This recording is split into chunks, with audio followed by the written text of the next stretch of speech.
Greetings. Welcome to Into the Light. My name is Donald Schmid, and the topic of today's show is More God Moments. For many years, I've had opportunities to go places and do things where I would not have gone had I said no. There was an opportunity to enroll in this school in Chester, England. It was called Supernatural Ministry Training School. And you would go there for like 3 or 4 weeks, and you would stay in this house that was really old from like the 17 and 1800s. It was called Little Mollington Hall. But before I did that, I had to have an interview. But the only problem was they were in England and I was here. So my friend let me use his office, and I went, we did a Zoom call, and I was the first one that they interviewed. And they interviewed me, and I had a suit on, and I looked good, and I was the first one that they interviewed. And I got accepted. And in school, I wasn't very good at school. My mind wandered, and I didn't want to study because I didn't remember what I was reading and everything. I didn't know that God had given me a creative side, and He gave me the ability, I believe, to hear His voice. And there's a verse in the Bible that says, this is the way. Walk in the way. And Jesus is the way. So I try to listen to the still small voice of the Spirit and do what He tells me to do. So I think we flew out of Kennedy and we flew into Manchester, and then somebody picked us up at the airport and took us to Little Mollington Hall. And it was great. We had about 8 people, and we celebrated a couple of birthdays. We had a common unity, and I often speak about this show on when you have a common unity and you put common and unity together, it forms a community. So for 4 weeks, we shared the kitchen duties, the cooking duties. I didn't cook, so I would set the tables and everything, or wash the dishes, and we had a good time. We had school in the morning, and they assigned me a job, and that job was to regulate the thermostat at a certain time in the morning, so the classroom, there was enough heat in the classroom, and I would get up at 7:30. I would always do that. And there was like 8 people using a washer and a dryer, so we had our times, like 3-hour time slots and everything. And we'd go into Chester, we'd meet people, we'd take more classes, and I was they have one of the oldest cathedrals in the world. It was made in like the 1500s. And it's where the Queen goes, where Queen Elizabeth goes to church. And it's old, but when they built things, they lasted. Because here it is almost 700 years later, and the cathedral at Chester is still there, And we went there, and we went to Mass and everything, and they had restaurants, and one woman was from upstate New York, another woman was for Switzerland, and I spent time with them, and we'd do ministry together. One of the things we did, we went to a coffee shop. We went to the coffee shop, and we pooled our money together, and we gave the money to the cashier, And we said we want to pay for coffees and cakes for the people, and let us know when the money runs out. So they gave me a receipt, and they gave us a receipt, and we really liked doing it, so we did it again. And this guy came up, I forget his name, but we were talking, right? And then we got done talking, and I said to my friend, I said, you know, I wish I would have said something to him. I would like to talk to him again.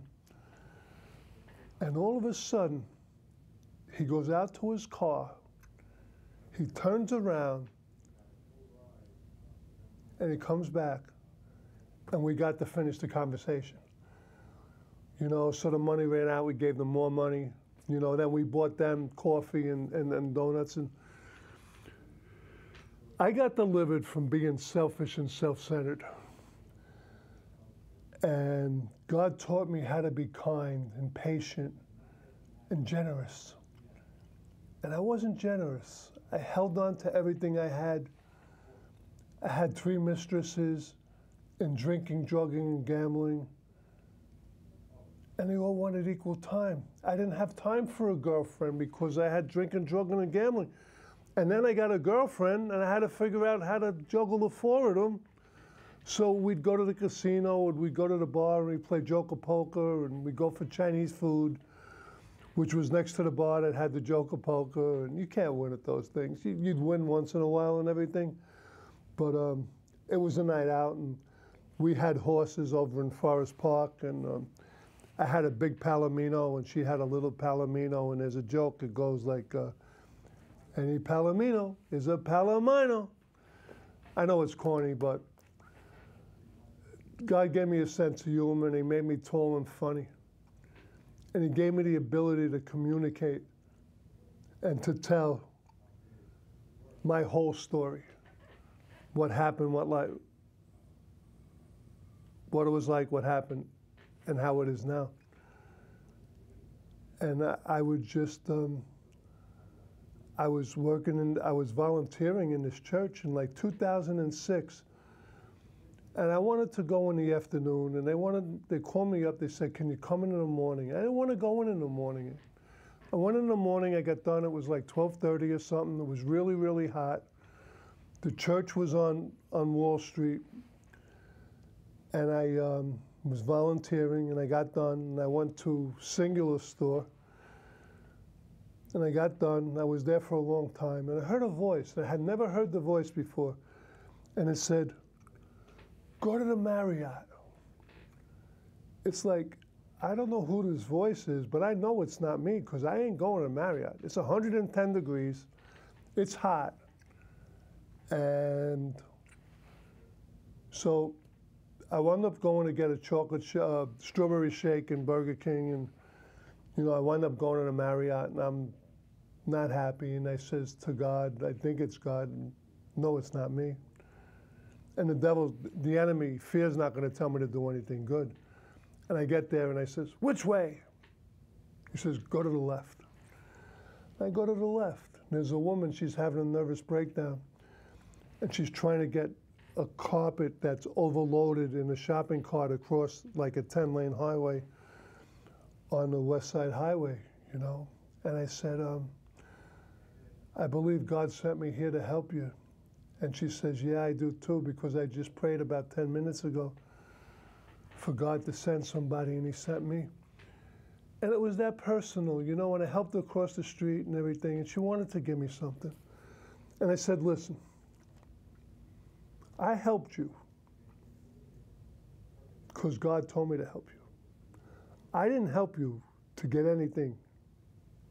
He's my reward. However, I knew that people who bless people were a blessing, and they would get blessed because they blessed somebody. I won't steal your blessing. She gave me I wasn't working at the time, I was volunteering, a lot of volunteering. And I had gotten this bright idea that God was going to provide for me. And I was eligible for unemployment. But in my stupidity, I said God would supply for me, and I didn't take the unemployment where God could have used the unemployment to provide for me, because God can use anything. You know, so I said thank you. You know, I took it, and I invited her to church because we met at the Marriott at the time. You know, and then there were other times where I was I went to California, and I went to feed the homeless in Skid Row. And I'm out there, and we're in the Dream Center on Sunset Boulevard. There's like two entrances. One is the Dream Center, and the other one is the Spanish entrance. And we go there. We were there for like 3 nights, and we had some services and everything. And God gives me a name, and he tells me, look them up on Spotify. I looked them up on Spotify. So it was the guy that was like in the band. I think he was the lead singer in the band. So then he tells me, take the elevator downstairs, go to the bathroom, and come back. And it's really far. Like the basement was like, I'm exaggerating, it was far. It was a few blocks. So I'm coming out of the elevator, and I walk smack into the lead singer. And we're talking for like 15 or 20 minutes.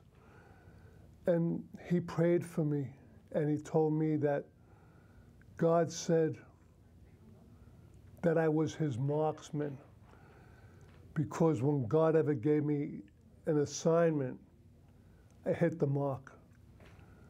You know, and somebody else told me that in England, they told me I was God's brave heart, because no matter how many battles I had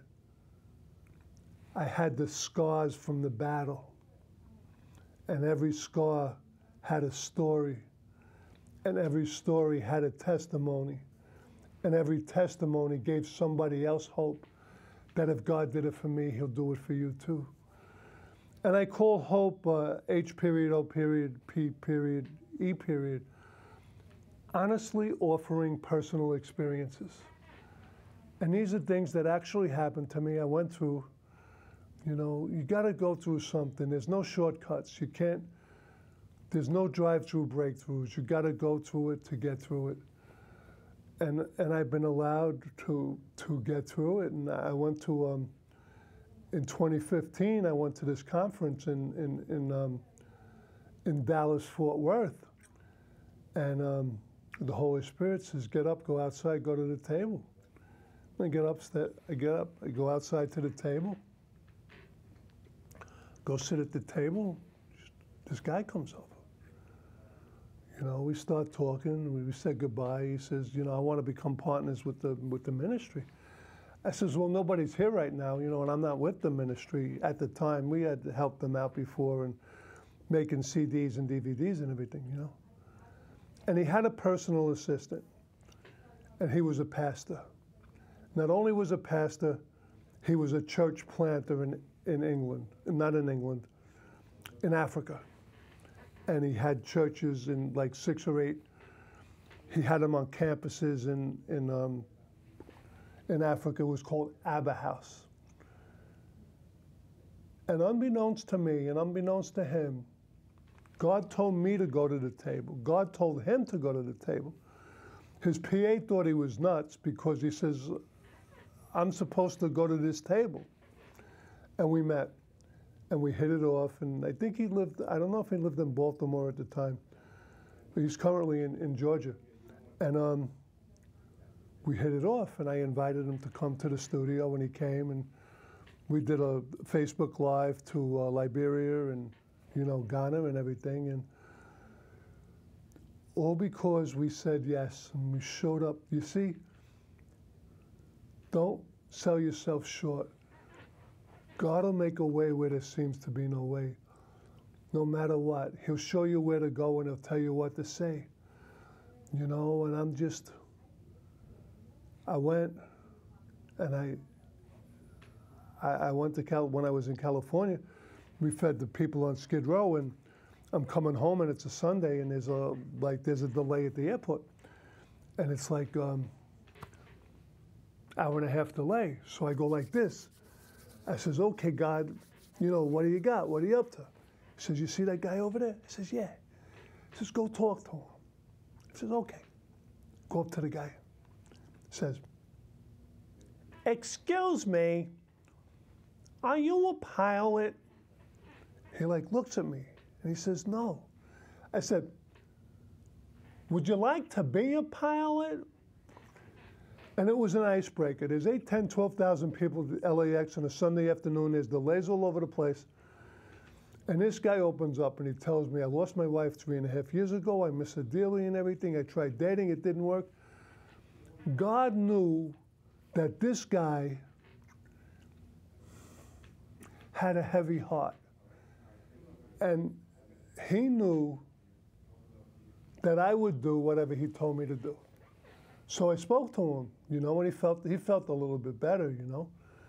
So I figured I'm done, and I go sit down, and the Holy Spirit says, get up. He says, walk. He says, okay, I'm walking, I'm going straight. There's this woman. She's coming this way, and I'm coming this way, and we intersect. And she's singing, sweet dreams are made of these. And I said, who am I to disagree? And kept walking, you know, but it's just weird stuff. Other times there was a friend, he was in trouble.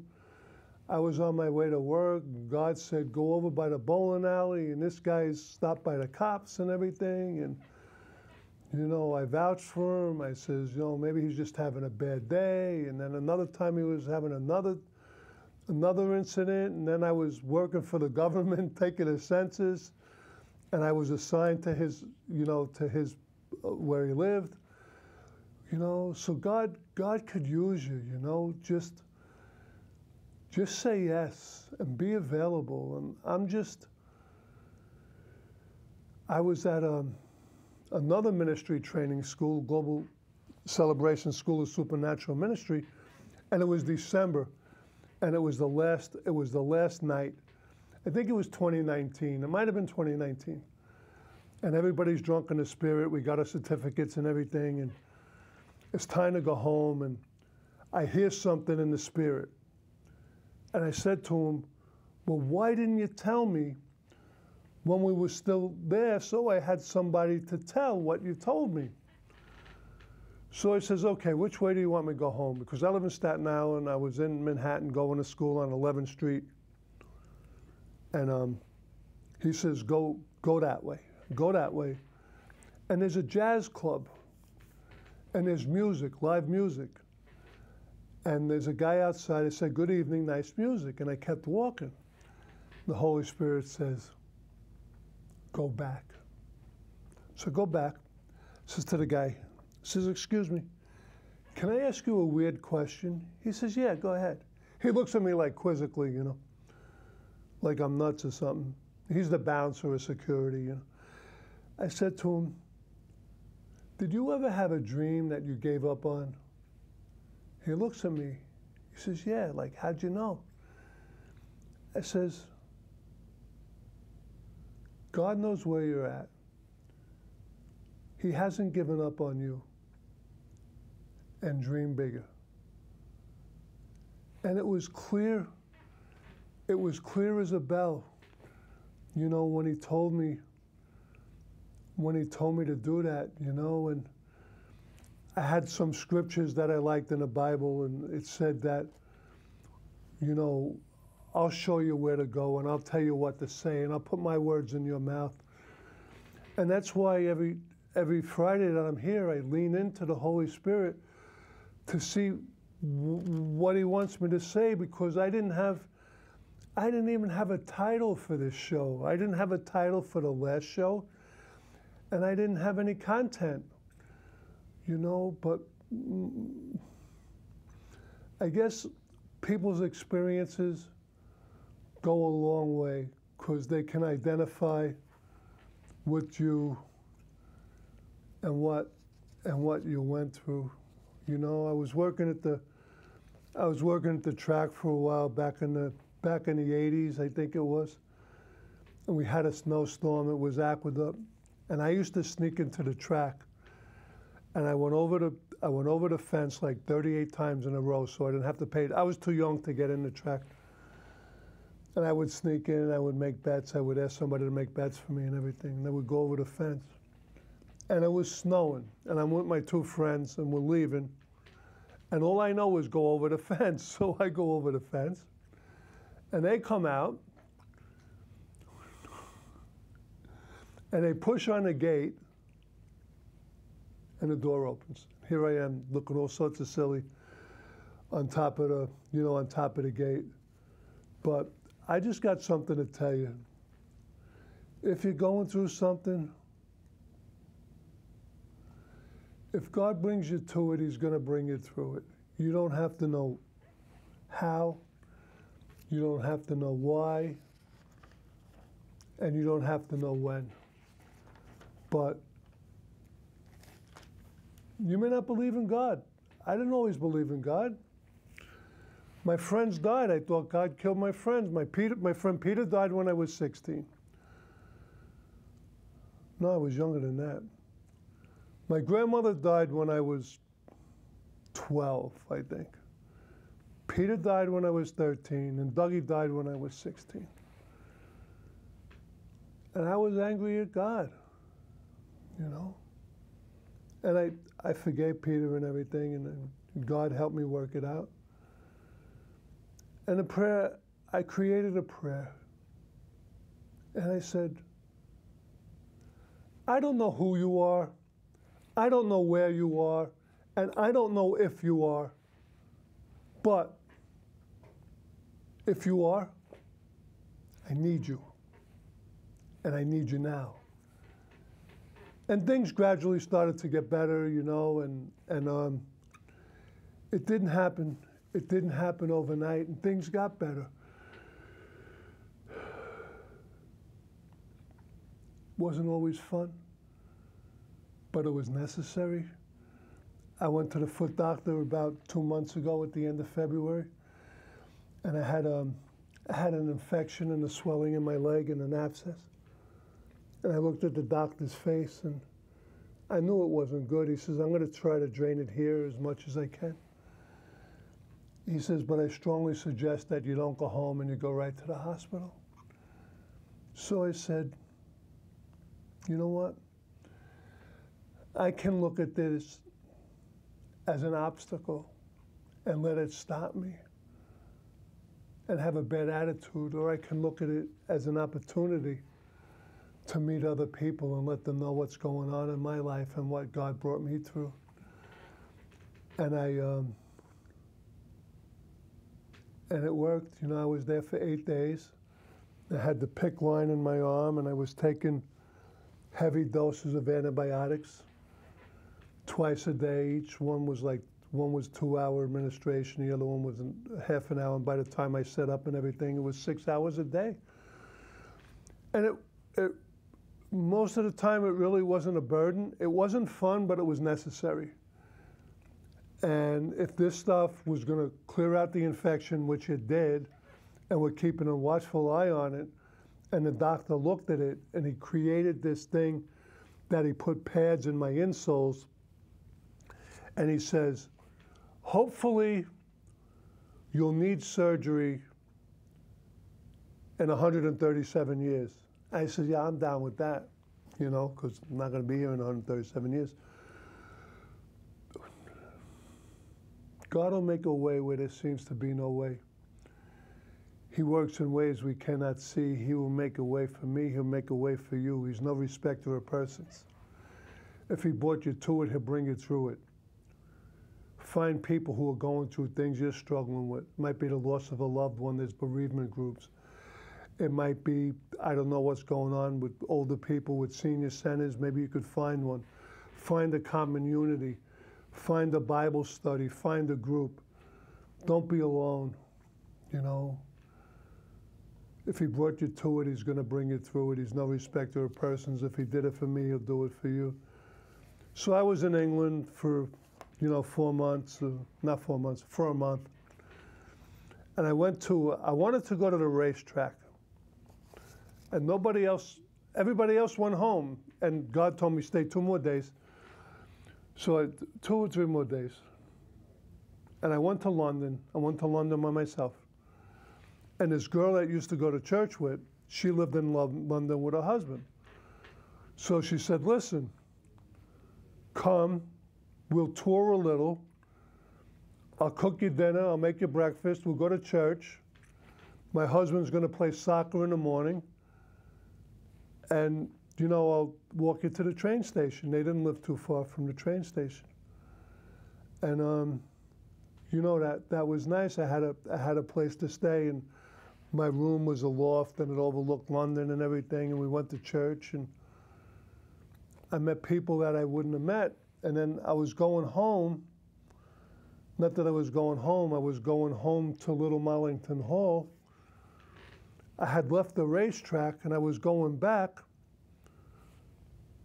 No, on the way there, I met 2 or 3 guys that had been to New York, to Aqueduct, Belmont, and Saratoga. And I stayed there for about 4 races. It was gonna rain heavily, and those guys, they could drink there, man. They had a girl on their arm. They weren't even watching the races. And I stayed for like 4 races. I decided I'm gonna go back. And I go back, and I had to get off the train, and there's this woman there. She's like 21 or 22, and we start talking. I says, yeah, I went to Uttoxeter. I like horses. She says, oh, I have horses. She says, you have horses? Yeah. I says, I'm going horseback riding tomorrow in Wales. She says, where you going? I says, I'm going to Springdale or Springview. She says, my sister works there.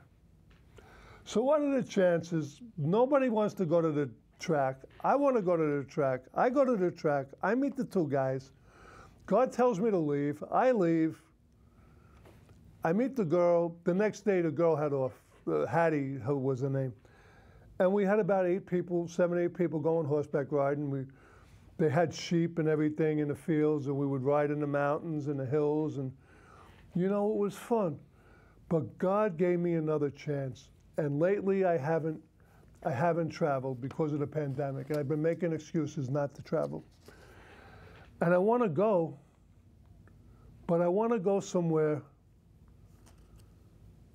where I can make a difference, where my story's going to be heard. And you know, so I'm thinking of maybe going to Pennsylvania for a visit to see what's going on there. There was a church in Manhattan that I went to. Funny story real quick. God says, go there. And it's Christmas morning. And it says they open up at 11 or something, 11 or 12. And I went there and they weren't open. And this other couple comes from Singapore. And they thought it was open too. So we met each other, we traded numbers, and you know, we went to lunch, and they went back to Singapore the next day. And I'm partners with God's Glory Children in Kampala, Uganda. And as a result of listening to the voice of God and going to the church in Manhattan at Maiden Lane that wasn't open, I made a connection with them, and now they're partners with God's Glory Children in Kampala, Uganda. You can't make this stuff up, you know. So I want to thank you for watching. If he brought you to it, he's going to bring you through it. And if he did it for me, he's going to do it for you. You're no respecter of persons. Become a part of don't be alone. Don't be a loner, because you'll get picked off. You know, if you're on the outskirts and everything, and you're on the outside looking in, there's somebody that's going to try to harm you if you don't watch out, you know. Thanks for watching. I'm Donald. This is Into the Light. We hope to see you next time. Have a blessed and safe evening. God bless you.